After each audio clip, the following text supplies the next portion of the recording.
Hey, everybody.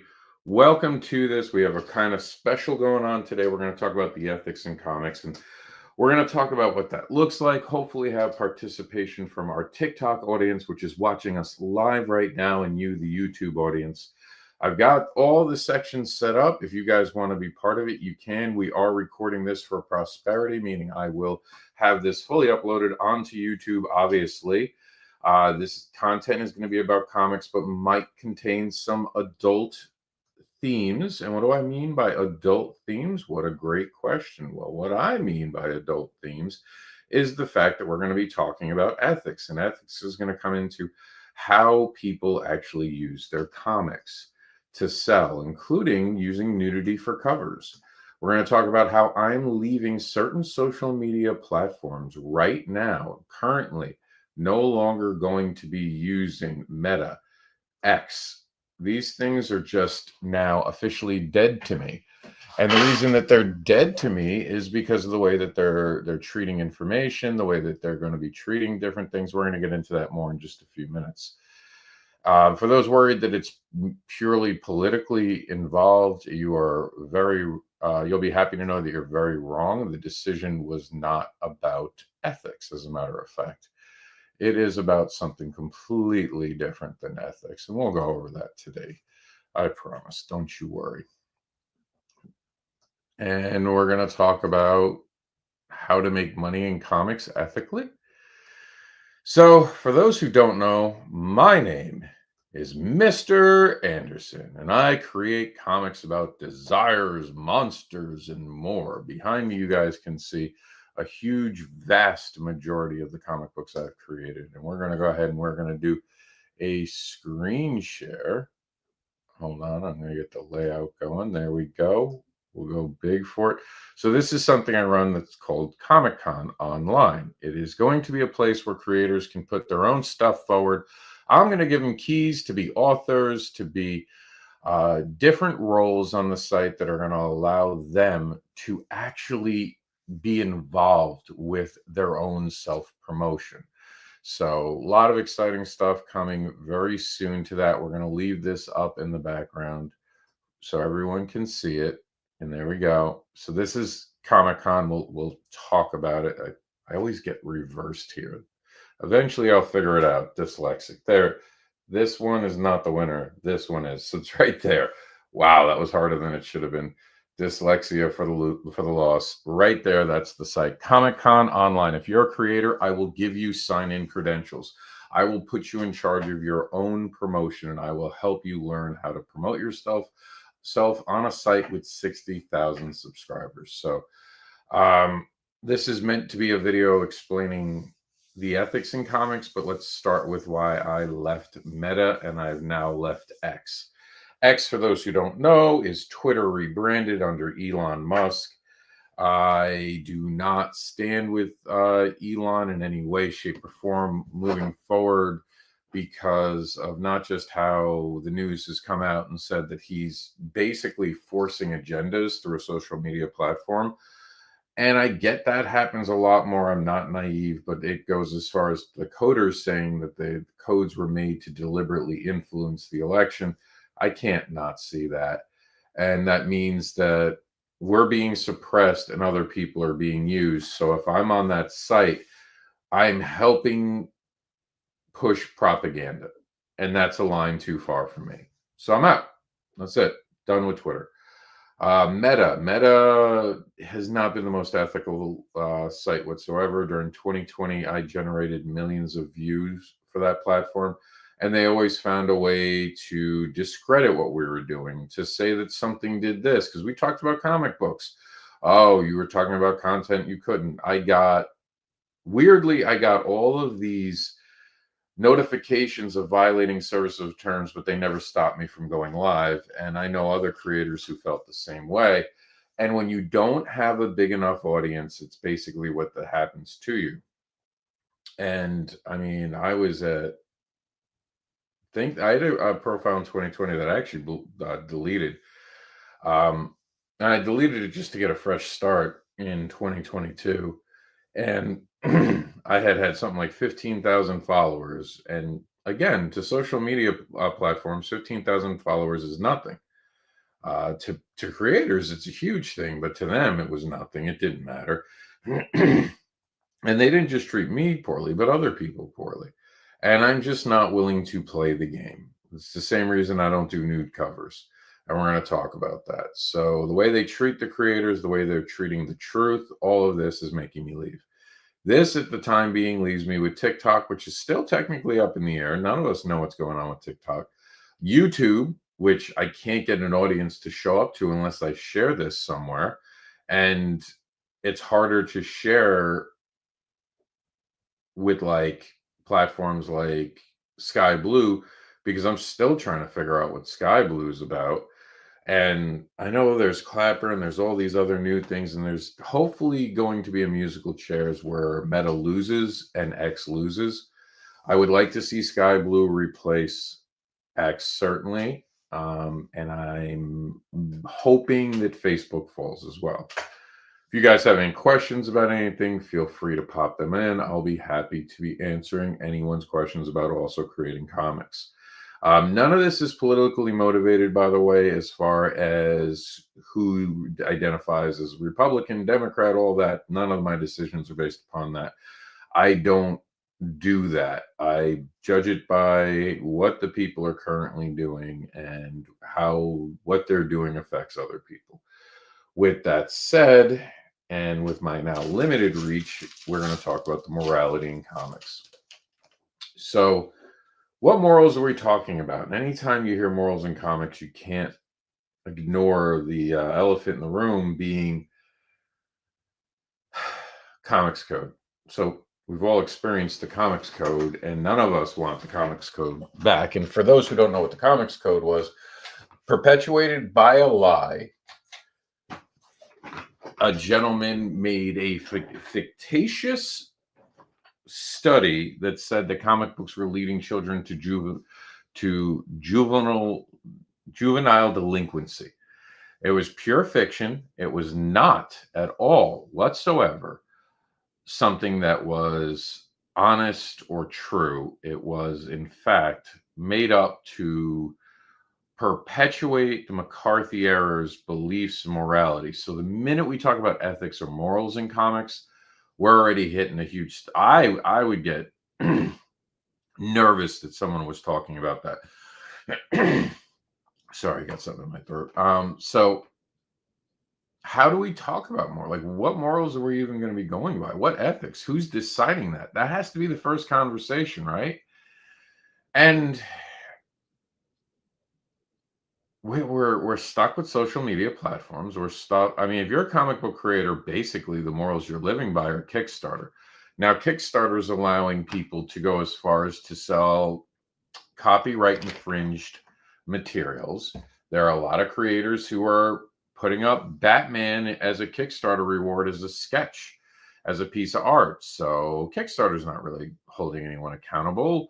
They've even let people steal other ideas. And it's always the I don't see what the big deal is crowd that is doing that. But if they're allowed to get away with it, well, then they're allowed to get away with it. So where do we go next? Do we go to our social media platforms where if you have a politically leaning comic, you'll probably have no problem. But now if you have an LGBTQ comic or anything that's an alternative lifestyle comic, you're probably not going to be doing great. You're probably going to be struggling. And when it comes to things like that, it's definitely scary. You know what I mean? It's scary to see a world where creation is being limited. So ethics and morals, like we don't want to add to that, right?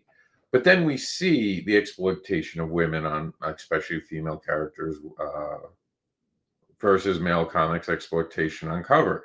And then it's the argument, well, human sexuality. Why would we censor human sexuality? Especially if people are buying it. Wow, that's a lot, right? That's a big conversation. Because we don't want to limit anyone's human sexuality. If the comic books are selling, what's the big deal, right? So you have to have your own ethics when it comes to creating comics. I think that's just what has to be. You have to let the you have to let the consumer decide, as I was once told, what the market would bear. There is an ugly downside to that. So Kickstarter was like, that was it. Like, to this day, crowdfunding is often called kickstarting when people are on different platforms. And there have been competition beyond Indiegogo for Kickstarter. None of them have taken off. None of them are anything that we even need to bring up today because they're just not relevant enough. It's Indiegogo and Indiegogo had a problem. Cat Dad and Supermom, I'll get to that in a minute. Indiegogo and Kickstarter. So the reason I don't really talk highly about Indiegogo is I ran a project in 2020.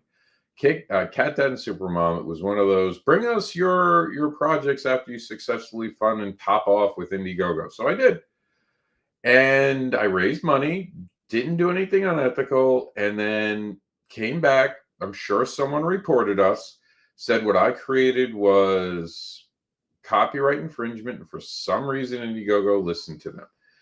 I took the loss, but delivered the items. So there was, I think I got like 10 backers, and I just took the loss. We had made enough to print the comics, but I sent 10 books I didn't get the money for and just wrote it off. Just, this sucks, but I'm not going to ever punish backers for supporting me and not putting it through. You know, like, they deserve the book. So Cat Dad and Supermom, which you can see behind me, which originated, it's actually on that top shelf over there. And I think, do I have one in reach? No, I don't. It's up there. And this is before it was distributed through Scout. And I said distributed because Scout has never really been a publisher to me. That contract will happily end this summer. And then Cat Dad and Supermom will be moving on.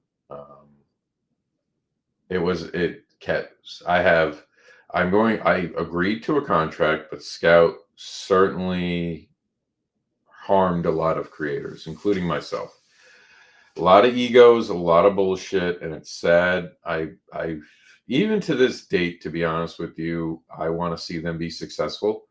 I want to see the comic book industry be successful. And part of this, the not trying to break the contract is I'm just a person who signs a contract and I try to live up to my end. Does it cost me financially? Yeah, well, the book luckily is not outdated or anything. It had its opportunity and they dropped the ball if there was an opportunity. Can I capture lightning in a bottle again? Maybe with a third issue release. But the way I was treated behind the scenes was the bigger issue. And one day, maybe I'll talk about that in like full length. I'll just put it this way. The art style from my book was stolen for another book, and they never promoted my book, despite it selling probably better than all the other books. At one point, Scout showed up to an event, which I was going to be part of, and they didn't bother even looking to see if I'd be part of or invite me as a local creator, but I'm okay with that. Whatever. That's a politic game, and I don't play politics well. I'm not one of those people who are going to try to get you to like me. It's just, I am who I am. I'm not trying to be a dick, but I don't kiss ass. And there it is. We're having this opportunity where we could work together, but instead they didn't even bring my book. That was my publisher, and I was a local person. And they wound up selling out of every book that they bought from our friend Rico at Reflection Comics in Punta Gorda, who made money on those books then. They lost all the money on whatever they sold because they'd already bought them from Rico. And they sold my creator copies instead of their own. So Rico, I think, sold them like all he had, like the 10 books. And I wound up restocking Rico. And I didn't sell them the books. I refused. I told Rico to sell the books. I was like, Rico, make that money. And he did.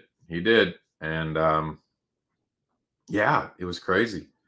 It was crazy because I sold Cat Dad and Supermom. Rico sold all of his. They sold all of it. My publisher sold the creator-owned copies.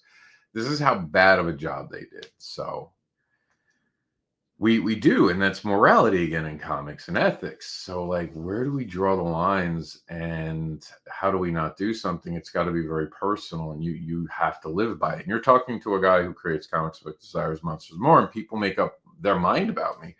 when they realize I do a book about the fetish, BDSM, kinky, compelled community. And they already think I'm making sex books, which there are horror books that involve more sex than mine do. And it's not because I'm somehow afraid of sexuality or human sexuality. It's just I treat it with the respect it deserves, and I use it for storytelling. I don't use it as a, shall we say, an item to have self-enjoyment with. It is meant to tell a story. It is meant to have its space with, and it be in the conversation of other well-written stories about humanity. Because that's really, as a creator, what I do. I give people experiences about humanity in comic book form. So I don't know. I don't know, my friends, what more to say about that, but that. And just be part of the conversation as it was. I think that just about covers it. I mean, morality has to be self-propelled, and in this industry where we have so many different things, it's how you want to be represented is what you're going to be doing with this. So I don't think I have much more to add. You guys seem a little quiet on the issue. So we're going to let the YouTube audience have it. You can again find this video at comiccononline.com.